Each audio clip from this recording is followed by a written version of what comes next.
இன்று பல பெற்றோர்களுக்கு என்ன கவலை தெரியுங்களா? நமது குழந்தைகள் கண்டம் விட்டு கண்டம் சென்று பச்சை அட்டையை பெற்று அங்கேயே வாழ்ந்து அங்கேயே மடிந்து விடுகிறார்கள்.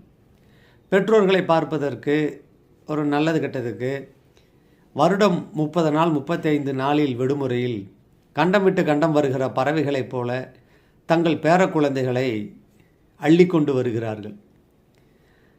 தினந்தோறும் கணினி கைபேசியில் வாட்ஸ்அப்பில் பேசினாலும் கூட அவர்களுடைய உள்ளத்தில் மகிழ்ச்சி இல்லை. வங்கியில் இருப்பு இருக்கிறது, இதய வங்கியில் நிம்மதி இருப்பு இல்லை.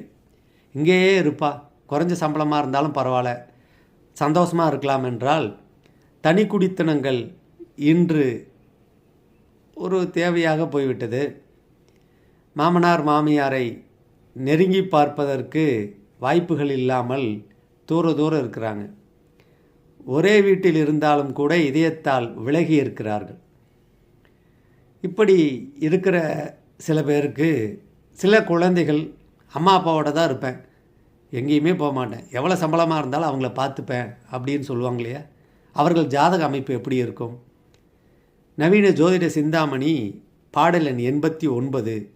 உற்ற நல் 5 வெய்யோன் உதித்திட 5 குற்றோன் பெற்றிட வலிமை சான்றோன் பெரும் பலம் கொண்டியங்க வற்றிடா கங்கை போல வளமிகு பிள்ளை என்றே கற்றறி ஜோதிடத்தால் களறியதறிவாய் நீயே. 5ஆம் இடத்தில் வெய்யோன் உதித்திட, அந்த சூரியன் 5ஆம் இடத்தில் சுப ஆதிபத்தியம் பெற்றிருக்கணும். 5 குற்றோன் வலிமை பெற்றிருக்க வேண்டும். குரு பகவானும் வலிமை பெற்றிருந்தால் அந்த ஜாதகர் தங்கள் பெற்றோரை அற்புதமாக பார்த்துக்குவாங்க. எப்படிங்க? வற்றிடாத கங்கை போல. அப்போ 5ஆம் இடத்தில் சூரியன் இருப்பது என்பது விதி. அவர் சுப ஆதிபத்தியம் பெற்றிருக்க வேண்டும். சுப ஆதிபத்தியம் பெற்ற குரு பகவான் வலிமை பெற்றிருக்க வேண்டும். 5ஆம் அதிபதி வலிமை பெற்றிருக்க வேண்டும். அப்போ இவங்க எதை சொல்ல வராங்க? புத்திரஸ்தானம் 5ஆம் இடம், புத்திர காரகன் குரு. 5ஆம் அதிபதியை யாருக்கு சொல்கிறாங்க?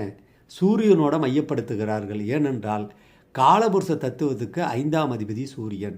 எனவே ஒரு ஜாதகத்தில் ஒரு பலனை பார்க்கிற பொழுது ஸ்தான பலம், காரக பலம், காலபுருஷ தத்துவத்தையும் இணைத்து பார்த்தால் வெற்றி நிச்சயம் என்பதற்கு நவீன ஜோதிட சிந்தாமணி பாடல் ஒரு அத்தாட்சி.